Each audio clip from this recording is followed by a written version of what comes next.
हज यात्रा में कुछ ही दिन रह गए हैं, लेकिन केंद्रीय व राज्य हज समिति की अव्यवस्था के बीच हज यात्रियों को काफी परेशानियों का सामना करना पड़ रहा है।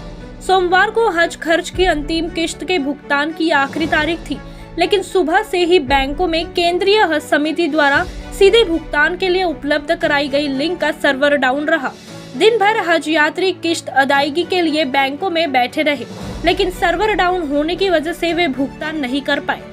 वही आखिरी दिन सर्वर की समस्या होने से अंतिम भुगतान नहीं पाया, जिसके कारण केंद्रीय हज समिति ने सर्कुलर जारी कर हज खर्च की अंतिम किश्त के भुगतान की तारीख बढ़ाकर 18 मई कर दी है।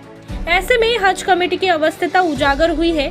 उल्लेखनीय है कि केंद्रीय हज समिति ने हज खर्च की राशि का सीधा भुगतान हज कमेटी को करने के लिए SBI और UBI को लिंक उपलब्ध कराए हैं, लेकिन सोमवार को आखिरी दिन सर्वर पूरी तरह से डाउन रहा। नागपुर सहित विदर्भ के हज यात्रियों के प्रति महाराष्ट्र राज्य हज समिति के अधिकारी लापरवाह है। इसके कई प्रमाण हैं। नागपुर सहित विदर्भ के आवेदनकर्ताओं और चयनितों को समय पर आवश्यक जानकारी नहीं मिल पाती है।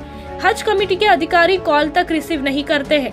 ऐसे में हज यात्रियों को भटकना पड़ रहा है। समिति ने नागपुर हज हाउस में हजारों रुपए वेतन देकर कर्मी नियुक्ति की है, लेकिन इनके पास केवल फॉर्म वितरण के अलावा और कोई जानकारी नहीं होती है। वे जानकारी न देने से भी साफ मना कर देते हैं। आलम यह है कि राज्य हज समिति की उदासीनता के बीच स्थानीय तंजीमों को मदद के लिए आगे आकर पहल करनी पड़ रही है। ज्यादातर काम इन तंजीमों के माध्यम से चल रहा है।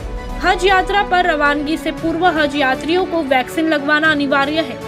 इसी के तहत राज्य हज समिति के सदस्य आसिफ खान के नेतृत्व में एक प्रतिनिधि मंडल ने मेयो अस्पताल में अधिष्ठाताओं को ज्ञापन सौंपकर जल्द से जल्द वैक्सीन की व्यवस्था का अनुरोध किया। अस्पताल प्रशासन ने अगले सप्ताह वैक्सीन मुहैया कराने का आश्वासन दिया है। इस राज्य हज समिति के अधिकारी हुए दौरान CTC के सचिव हाजी मोहम्मद कलाम, भाजपा के हाजी अशफाक पटेल, पूर्व नगर सेवक सिराज अहमद, हज प्रशिक्षक हाजी दिलावर आदि उपस्थित थे।